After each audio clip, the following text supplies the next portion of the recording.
Hello दोस्तों, क्या हाल है आप लोगों के। आज की इस वीडियो के अंदर हम बात करने वाले हैं कि कैसे एक स्टॉक की अंडर वैल्यूड है, किस तरीके से हमें आइडेंटिफाई करना चाहिए। तो आपने काफ़ी सारे लोगों से सुना होगा, अगर मेरा बुक की जो वैल्यू है अगर मेरी बुक की जो वैल्यू है अगर वो मेरी ज़्यादा है फ्रॉम करंट प्राइस, अगर वो मेरी बुक की वैल्यू जो है वो करंट प्राइस से ज़्यादा है तो उस स्टॉक को अंडर वैल्यू स्टॉक कहा जाता है। तो ऐसे समझते हैं, ऐसा बोला क्यों जाता है, बुक वैल्यू का क्या मतलब है पहले वो समझते हैं, और ऐसा बोला क्यों जाता है उसको समझते हैं पहले। तो बुक वैल्यू का जो मतलब होता है वो होता है कि जो भी मेरी इक्विटी शेयर होल्डर की कैपिटल होती है, प्लस उसने आज तक जो भी प्रॉफिट कमाया है, जो भी रिजर्व कमाए हैं, उनका जो वैल्यू है उनको अगर मैं प्लस कर दूंगा और डिवाइड कर दूंगा माई, अगर जो भी मेरा यहाँ पर आया, मान लीजिए ये 100 है, ये 100 है, इन दोनों को मैं प्लस करूंगा और जो भी मेरे नंबर ऑफ शेयर्स हैं, नंबर ऑफ शेयर लेट से 10 हैं, तो इससे मैं डिवाइड करूंगा तो ये मेरी बुक वैल्यू आ जाएगी। मतलब 20 रुपये मेरी बुक वैल्यू आ गई। ठीक है, अगर ये 20 रुपये मेरे, अगर मान लीजिए करंट प्राइस जो चल रहा है वो 25 चल रहा है, ठीक है, अगर करंट प्राइस 25 चल रहा है और बुक वैल्यू मेरे 20 है, तो ये ऑलमोस्ट सेम ही है। मतलब बुक वैल्यू और अगर आप देखें तो उसका जो रेशियो बैठेगा वो ये बैठेगा 1.25 का। बट इन केस अगर ये मेरा प्राइस जो है वो 20 रुपये है, बट अगर ये मेरा जो करंट जो प्राइस है वो मेरा 10 रुपये है, तो यहाँ पर जो मेरा रेशियो बैठेगा वो बैठेगा 0.5 का। यानी कि ये जो स्टॉक है ये अंडर वैल्यूड स्टॉक है। आई होप आपको समझ में आया होगा कि अंडर वैल्यूड कब कहा जाता है। और यही अगर मेरा बुक वैल्यू अगर 20 रुपये चल रही है तो, और यहाँ पे अगर मेरा जो करंट प्राइस है वो मान लीजिए 2,500 रुपये चल रहा है, तो 125 टाइम्स इसको इस रेशियो को ये भी बोला जाता है price to book ratio. Price to book ratio जो आपने सुना होगा पीबी रेशियो, तो उसको पीबी रेशियो भी बोला जाता है, प्राइस टू बुक रेशियो। तो आप देखेंगे 125 टाइम्स मेरा प्राइस टू बुक रेशियो है, जो कि बहुत ज़्यादा है ना। मतलब मैं 20 रुपये की वेल्थ के लिए, जो कंपनी के अंदर 20 रुपये की वेल्थ है, कंपनी के अंदर 20 रुपये की जो वेल्थ है, उसके लिए 125 गुना ज़्यादा देने के लिए रेडी हूँ।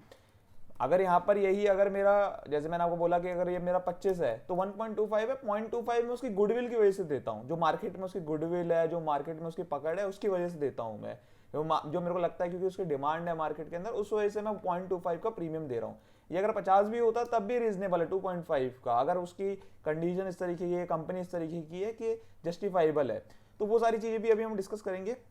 अगर वो कंपनी जस्टिफाइबल है कि जो उसका करंट प्राइस चल रहा है और उसका जो बुक वैल्यू है उसके बीच का जो डिफरेंस है, यानी कि जैसे 2.5 है, अगर वो 2.5 को जस्टिफाई करती है तो यस उसकी वर्थ है, लेकिन अगर वो उसको जस्टिफाई नहीं करती तो उसकी कोई वर्थ नहीं है।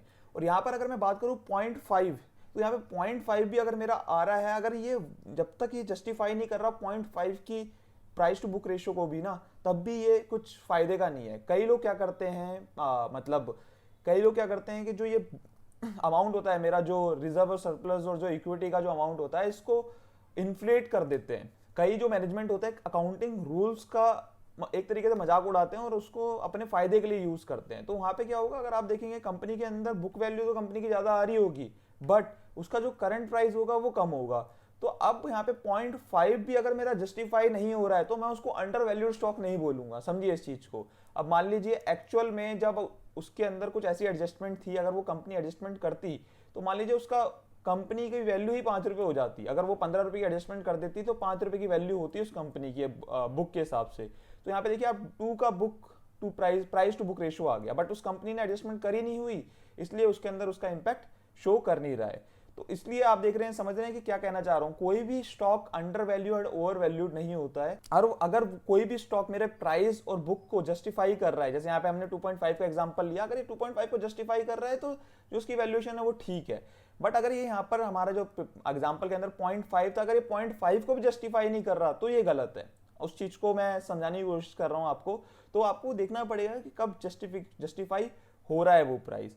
अगर अंडर वैल्यूड में कब बोलूंगा, अब उसको समझते हैं। अंडर वैल्यूड में तब बोलूंगा जब कोई प्राइस, मान लीजिए ये 20 की वैल्यूएशन है और एक करंट प्राइस 10 का ही है। अब यहां पर जो मेरा अंडर वैल्यूएशन में तब बोलूंगा जब यहां पर ये होना तो 20 का ही चाहिए था यहां पर इसका करंट प्राइस, बट चल ये 10 रुपए रहा है। मान लीजिए इक्विटी शेयर होल्डर ये सारी रिजर्व एंड सरप्लस बिल्कुल सही दिख रहे हैं आपको, balance sheet P and L जब आप रीड कर रहे हैं, उसके फाइनेंशियल जब स्टेटमेंट रीड कर रहे हैं, इन सब के बारे में जानना है किस तरीके से एनालाइज कर रहे हैं, तो आप आई बटन पे क्लिक कर सकते हैं, डिस्क्रिप्शन में भी वीडियो है, आप उसको जाकर देख सकते हैं कि किस तरीके से आपको फाइनेंशियल स्टेटमेंट रीड करनी चाहिए। तो अगर आप एनालाइज करने के बाद बोलते हैं कि ठीक है 20 रुपए इसका जो बुक वैल्यू आ रही है वो सही आ रही है, कोई दिक्कत वाली चीज नहीं है, तो इन दैट केस तो आपका वो जो प्राइस है वो अंडर वैल्यूड है। लेकिन अगर वो 20 रुपए को जस्टिफाई नहीं कर पा रहा है यहाँ पर, तो वो स्टॉक को अंडर वैल्यूड नहीं बोलूंगा मैं। चलिए आइए इसको थोड़ा सा ना एक एग्जांपल के थ्रू समझते हैं। मैं आपको एक वेबसाइट पे ले चलता हूँ, वेबसाइट का नाम है screeners.in। काफ़ी अच्छी वेबसाइट है। इसमें क्या होता है, जैसे मान लीजिए आपको कुछ भी यहाँ पे अपनी क्वेरी रन करनी है, जैसे मैंने यहाँ पर एक क्वेरी रन करी हुई है। इसके अंदर आप जाके फ्री अकाउंट है, मतलब इसके अंदर प्रीमियम अकाउंट भी है, फ्री अकाउंट भी है, तो आप इसमें जाकर अपना अकाउंट बना सकते हैं। फ्री वाला अकाउंट इनिशियली आप देख सकते हैं कि जो फ्री वाला अकाउंट है किस तरीके से चीज़ें चल रही हैं इसके अंदर। तो इसके अंदर क्या कर रखा है, जो अकाउंट है मेरा, मैंने क्या करा है, इसके अंदर एक क्वेरी रन कर रखी है। ये क्वेरी जो ये सारी चीज़ें आप जो मैं कर रहा हूँ, फ्री अकाउंट में ही कर रहा हूँ, तो आप ये सारी चीज़ भी खुद कर पाएंगे। इसमें क्वेरी में क्या है, आपके पास सारे स्टॉक की इनकी डिटेल्स है इनके पास, screener.in के पास। आप क्या करो, अपनी क्वेरी रन करो। मैंने इसमें क्या कर रखी है, अगर करंट प्राइस अगर मेरा लेस देन है 0.5 मल्टीपल ऑफ बुक वैल्यू, तो वो सारे स्टॉक आ जाए मेरे पास। तो इसने क्या करा, सारे स्टॉक यहाँ पे मेरे को दिखा दिए कि कितने स्टॉक्स हैं। तो इसने 4 पेज मेरे को दिखा दिए, आप देखिए यहाँ पर। तो ये सारे स्टॉक ऐसे हैं जिनका जो प्राइस है वो 0.5 चल रहा है ऑफ बुक वैल्यू। तो यहाँ पर आप देखेंगे, यहाँ पर करंट मार्केट प्राइस आ रहा है 18.3, बुक वैल्यू आ रही है 49, तो ये 0.5 से कम हो गया मेरा। यहाँ पर आ रहा है एचबी स्टॉक होल्डिंग्स आ रही है 33.9, 74 मेरा बुक वैल्यू आ रही है, तो ये 0.5 से कम हो गया। सभी केस के अंदर 0.5 से जो मेरा प्राइस टू बुक रेशियो होगा वो मेरा 0.5 से कम होगा, क्योंकि मैंने क्वेरी ही वही वाली रन करी है। इसके अंदर आप और भी क्वेरी रन कर सकते हैं, जैसे 0.5 की बुक वैल्यू हो गई, एंड एक आपने एंड लगा दिया, एंड और एक और कंडीशन क्या सेटिस्फाई होनी चाहिए, एक कंडीशन ये सेटिस्फाई होनी चाहिए कि return on equity is more than 25%। ठीक है, तो आप जब इसको रन करेंगे तो यहाँ पर ये 2 स्टॉक निकल के आ गए। ठीक है, तो इस तरीके से आप चीजें एनालाइज कर सकते हैं, अपनी जो भी कंडीशंस हैं आप ये कंडीशन लगाकर यहाँ पर आप रन कर सकते हैं। ठीक है, तो अभी हम बुक वैल्यू की बात कर रहे थे, हम बैक चलते हैं। तो हम जो बुक वैल्यू की हम बात कर रहे थे, इसको हटा देते हैं यहाँ से और दोबारा क्वेरी को रन कर देते हैं। तो ये मेरे पास स्टॉक्स आ गए।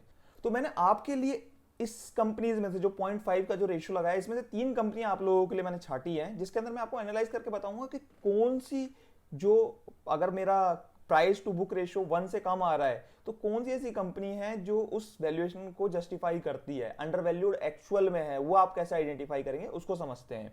तो अगर मैं बात करूं, सबसे पहले हम बात करते हैं त्रेज हरा सॉल्यूशंस लिमिटेड।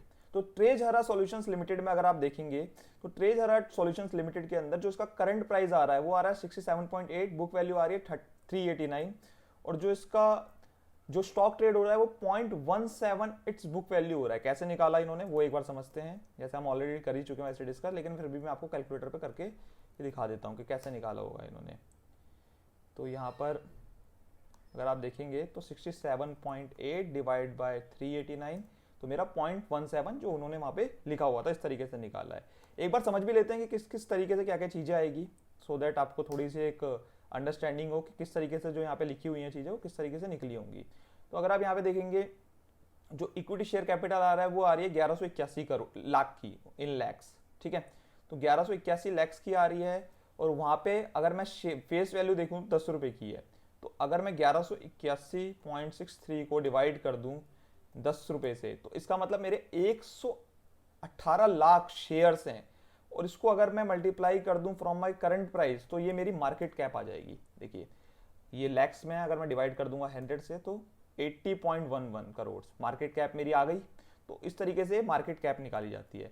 और उसी तरीके से अगर मैं बात करूं बुक वैल्यू की, तो बुक वैल्यू के लिए क्या करा गया होगा, यहाँ पर बुक वैल्यू के लिए जो भी इनके टोटल आ रही है, जैसे अभी हमने बात करी है, जो भी हमारा रिजर्व एंड सरप्लस ये आ रहा, अदर इक्विटी शेयर कैपिटल ये आ रहा, तो मेरा टोटल होगा 45,912। तो 45,912.87 डिवाइड बाय कितने शेयर्स आ रहे थे मेरे, 118.163, 388.55। तो यहाँ पर जो मेरी वैल्यू आ रही है वो आ रही है 388.55, और अगर यहाँ पे आप देखेंगे तो मेरी वैल्यू आ रही है 389। तो समझ रहे हैं आप, तो ऑलमोस्ट सिमिलर है। तो ये मेरी बुक वैल्यू आ गई 389। तो इस तरीके से इन्होंने बुक वैल्यू निकाली और मार्केट कैप निकाली, और करंट प्राइस तो आपको समझ में आ गया कि ये मार्केट की डिमांड और सप्लाई के बेसिस पे चलता है। तो इसमें मेरा इस तरीके से मेरा 0.17 का मेरा रेशियो आ गया। तो अब उस 0.17 के रेशियो को भी जस्टिफाई करना चाहिए। अगेन आप इस चीज को समझिए कि जब तक वो 0.17 के रेशियो को भी जस्टिफाई नहीं कर रहा, मेरे लिए बेकार है स्टॉक। आपको वो चीज समझनी चाहिए। तो उसके लिए आपको जाना पड़ेगा, आपको समझना पड़ेगा सबसे पहले तो ये चल क्यों रहा है, इतना जो लो चल रहा है उसका रीजन क्या है। उसका रीजन देखिए क्या है बेसिकली, अगर आप यहाँ पे थोड़ा सा नीचे आएंगे तो इन्होंने एनालिसिस भी करके देते हैं आपको, जो स्क्रीनर डॉट इन वाले हैं, इसके अंदर इन्होंने लिखा हुआ है जो प्रोमोटर होल्डिंग है वो 27.12 ही रह गई है इस वक्त, ठीक है। लो रेट ऑफ इक्विटी रिटर्न है 2.36 का, प्रमोटर्स ने इतने प्लेज करे हुए हैं 41% शेयर्स, पैसा जो आता है थोड़ा सा डिले आता है डेटर्स से, जो इनके रिसीवेबल्स होते हैं। तो सब एक फाइनेंशियल में चलते हैं, उस चीज को समझते हैं। तो आप फाइनेंशियल में जाएंगे तो बेसिकली जैसे हम ऑलरेडी फाइनेंशियल स्टेटमेंट के अंदर एनालाइज कर चुके हैं, उसमें बता चुका हूं मैं आपको, जो भी मेरा इक्विटी एंड लायबिलिटी से फंड उठ के आता है वो असेट्स में जाके इन्वेस्ट होता है। तो देखिए जो भी 45 करोड़ मेरा मेजरली सिर्फ इक्विटी से पैसा आया हुआ है, जो भी मेरा इक्विटी है उससे पैसा आया हुआ है, 459 करोड़ का जो अमाउंट है वो कहाँ पे इन्वेस्ट हुआ है वो समझते हैं। तो देखिए सबसे पहला जो इन्वेस्टमेंट है वो intangible assets under development, 142 crore की जो इन्वेस्टमेंट है वो इंटेंजिबल असेट्स अंडर डेवलपमेंट है। समझिए इस चीज को कि इंटेंजिबल असेट्स अंडर डेवलपमेंट क्या होता है, कि कोई भी ऐसा सॉफ्टवेयर या कोई भी ऐसा इंटेंजिबल असेट्स है जो डेवलपमेंट के अंदर है बट डेवलप हुआ नहीं है अभी तक पूरी तरीके से, तो वो इंटेंजिबल असेट्स अंडर डेवलपमेंट में आ जाता है। तो कहीं ना कहीं इस चीज को जब मैं देखता हूँ कि लास्ट ईयर भी था, इस साल भी है, ऐसा क्या बना रहे हैं ये लोग कि अभी तक कंप्लीट ही नहीं हो पाया है, ठीक है। और मेरा कहीं रेवेन्यू भी इंक्रीज नहीं हो रहा है। अगर मैं रेवेन्यू में जाऊं तो आप देखेंगे कि रेवेन्यू कोई इतना, प्रॉफिट कोई इतना ज्यादा नहीं है, रेवेन्यू कोई इतना ज्यादा नहीं है। आप देखिए इनका जो रेवेन्यू है सिर्फ 55 करोड़ का है, लास्ट ईयर 62 करोड़ का था और उल्टा गिर गया मेरा, ठीक है। प्रॉफिट आप देखेंगे 12 करोड़ का है। तो कहीं ना कहीं ये जो चीज है कि असेट अंडर डेवलपमेंट है 142 143 करोड़ का, तो ये कहीं ना, देखो यार मैं ये चीज नहीं कह रहा हूं अगेन कि ये सिर्फ मेरा ओपिनियन है, मैं रिजल्ट्स को देख के, फाइनेंशियल को देख के, अब देखिए अगर आप इसमें ऑडिटर रिपोर्ट देखेंगे, इसके बारे में हम ऑडिटर रिपोर्ट के बारे में डिस्कस कर चुके हैं, आप आई बटन पे क्लिक करके देख सकते हैं कि ऑडिटर रिपोर्ट में क्या कैसे क्या चीज लिखी होती है। इसमें ऑडिटर रिपोर्ट में आपको दिखाऊंगा ट्रू एंड फेयर व्यू आ रहा है, क्लीन ओपिनियन है, कोई दिक्कत वाली चीज नहीं है। लेकिन जब मैं बात करता हूँ इंटेंजिबल, लेकिन जब मैं खुद एक एज अ इंटेलिजेंट इन्वेस्टर जब मैं देखता हूँ फाइनेंशियल को, तो मैं देखता हूँ यार 145 करोड़ का लास्ट ईयर था, इस साल 143 करोड़ का है, ना कुछ बढ़ा ना कुछ घटा, है ना। चल क्या रहा है, मतलब ऐसा कौन सा सॉफ्टवेयर है, ऐसा कौन सा इंटेंजिबल असेट्स है जो डेवलप ही करा जा रहा है, ठीक है। उसके बाद फिर आप देखेंगे other non current assets 102 crore के, मतलब कोई इसकी जस्टिफिकेशन एज सच नहीं है, जस्ट ये एक तरीके के, मैं जब इसको इसके रिपोर्ट को जब मैंने पढ़ी, जब एनुअल रिपोर्ट को मैंने देखा लास्ट ईयर, तो कुछ एडवांसेस गए हुए हैं, कैपिटल एडवांसेस, सप्लायर को एडवांसेस, उस तरीके के एडवांसेस गए हुए हैं। उसी तरीके से अगर आप देखेंगे फिर अदर करंट असेट्स, इसमें भी सेम वही है, कैपिटल एडवांसेस हैं कुछ और कुछ अदर रिसीवेबल्स हैं। तो ये सारी जो चीज होती है ना, ये सारी चीज जो होती है फाइनेंशियल के ऊपर कहीं ना कहीं थोड़ा बहुत डाउट डालती है। बट अगेन मैं वही चीज कह रहा हूँ कि ये मेरा ओपिनियन है, आपका ओपिनियन अलग हो सकता है, ऑडिटर का ओपिनियन अलग होगा जब भी उसने क्लीन व्यू दिया है। तो कहीं ना कहीं कोई कुछ ना कुछ सब कुछ सही होगा, अदरवाइज इसके अंदर कुछ ना कुछ ऑडिटर अपना ओपिनियन देता। But again as a intelligent investor मैं कभी इस स्टॉक के अंदर इन्वेस्ट नहीं करूंगा, क्योंकि इसका जो मेजरली जितना पैसा है वो आप देखेंगे कि ऐसा कुछ नहीं है कि कहीं कोई अलग, जैसे यहाँ पे आप देखें इंटेंजिबल असेट्स, जो इनका खुद का इंटेंजिबल असेट्स है वो तो सिर्फ 1 करोड़ का है, लेकिन डेवलपमेंट के अंदर 143 करोड़ का है। मतलब डेवलप 143 करोड़ के अंदर लगा दिया है डेवलपमेंट के अंदर, बट वो डेवलप ही नहीं हो पा रहा है, मतलब ऐसा क्या बना रहे हैं। तो ये चीज ना एज अ इंटेलिजेंट इन्वेस्टर आपको समझनी पड़ेगी कि इन्होंने जो इनका फंड है 459 करोड़ का, लगा कहाँ रखा है। और आप देखेंगे कि लगा जो रखा है वो मेजरली ऐसी जगहों पे ही है अमाउंट, तो थोड़ा सा कहीं डाउट डालता है फाइनेंशियल स्टेटमेंट के ऊपर। तो again this is purely my opinion, है ना। तो इस तरीके से आपको ये एनालाइज करना पड़ेगा। जब ये थी हमारी इस कंपनी के बारे में बात। नेक्स्ट जो हमारी कंपनी वो है HP stock holdings limited. HP stock holding limited में आप देखेंगे जो करंट प्राइस जो चल रहा है वो चल रहा है 33.9 और बुक वैल्यू जो चल रही है वो चल रही है 74.5। इसमें अगर आप देखेंगे तो जो मेरा रेशियो बना वो 0.46 का बना। तो 0.46 का बना, तो यहाँ पर हमें अगेन देखना पड़ेगा कि 0.46 भी जो अमाउंट है वो क्या जस्टिफाइबल है, वो हमें देखना पड़ेगा। इसके लिए हम चलते हैं अगेन इसके फाइनेंशियल के अंदर जो रिजल्ट पब्लिश हो रखे हैं। तो आप देखेंगे प्रॉफिट तो इतना सच कोई ज़्यादा नहीं है, सिर्फ 11 करोड़ का आ रहा है यहाँ पर जो प्रॉफिट आ रहा है। लेकिन अगर आप इनके बैलेंस शीट को देखेंगे, अगेन हमें वही चीज़ देखनी पड़ेगी जो मैंने आपसे बताया अभी, कि जो इनका जो फंड है, यानी कि अगर आप देखेंगे कंसोलिडेटेड फाइनेंशियल आपको देखने हैं, तो आप इनका जो फंड है यानी कि 58 मतलब 582 करोड़ 583 करोड़, ये कहाँ कहाँ पे लगा हुआ है, तो वो चीज़ आपको देखनी पड़ेगी। तो आप यहाँ देखेंगे कि इनका जो मेजरली फंड है वो है 45 करोड़ का मेरा इन्वेस्टमेंट में लगा हुआ है कहीं पर, ठीक है। और इन्वेस्टमेंट जो इन्होंने करी हुई है मेजरली कहाँ पे करी हुई है, वो करी हुई है लिस्टेड कंपनीज के अंदर। अभी इसकी एनुअल रिपोर्ट तो आई नहीं है, बट लास्ट ईयर की ऑडिट रिपोर्ट के बेसिस में आपको बता रहा हूँ कि इनकी जो मेजरली जो इन्वेस्टमेंट है वो सारी की सारी लिस्टेड कंपनीज या कोई अच्छी कंपनीज उनके अंदर इन्वेस्टमेंट है इनकी। तो उस बेसिस पे हम बोल सकते हैं कि जो इनका जो आप देखेंगे सारा का सारा फंड यहाँ पे लगा हुआ है। तो आप इस तरीके से बोल सकते हैं कि अगर ये 45 करोड़, अगर आप जब रिजल्ट आएंगे, जब एनुअल रिपोर्ट आएगी, उसके बाद आप पता कर पाएंगे कि ये एक्चुअल में इन्वेस्टमेंट कहाँ पर है।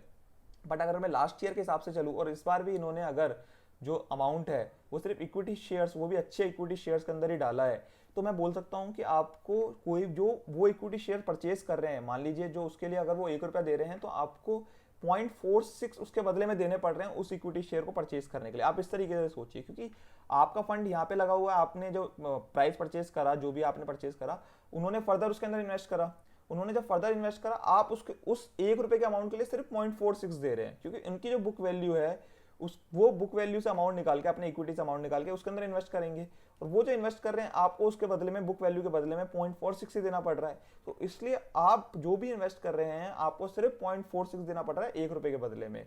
तो यहाँ पे ये बोला जा सकता है कि ये जो अमाउंट है जो आप 0.46 पे कर रहे हैं, तो दिस इज जस्टिफाइबल, और थोड़ा बहुत अंडर वैल्यूड भी है ये कहीं ना कहीं स्टॉक। तो आई होप आपको इसमें समझ में आया होगा किस तरीके से आपको अंडर वैल्यूड और ओवर वैल्यूड जो स्टॉक है उसके बीच में आइडेंटिफिकेशन करनी है। ऐसा नहीं कि कोई भी मेरा बुक वैल्यू से कम है कोई भी स्टॉक तो मैं उसको बोलूंगा अंडर वैल्यूड है, इस तरीके से नहीं करना। आपको अंडर वैल्यूड जब करना है जब वो अपने अंडर वैल्यूड को जस्टिफाई कर रहा है।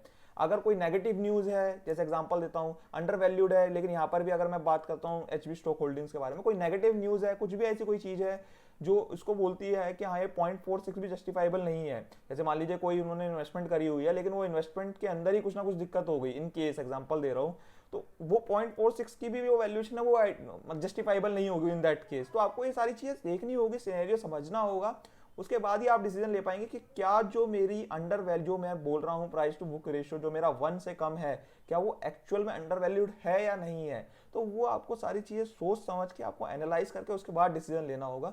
आई होप आपको समझ में आया होगा आपको इसके अंदर जो डिफरेंस होते हैं कि किस तरीके से आपको एनालाइज करना है। अगर आपको फिर भी कोई डाउट है तो आप कमेंट सेक्शन में कमेंट करके पूछ सकते हैं। अगर वीडियो पसंद आई तो लाइक जरूर करिएगा, चैनल को सब्सक्राइब जरूर करिएगा। Thank you so much.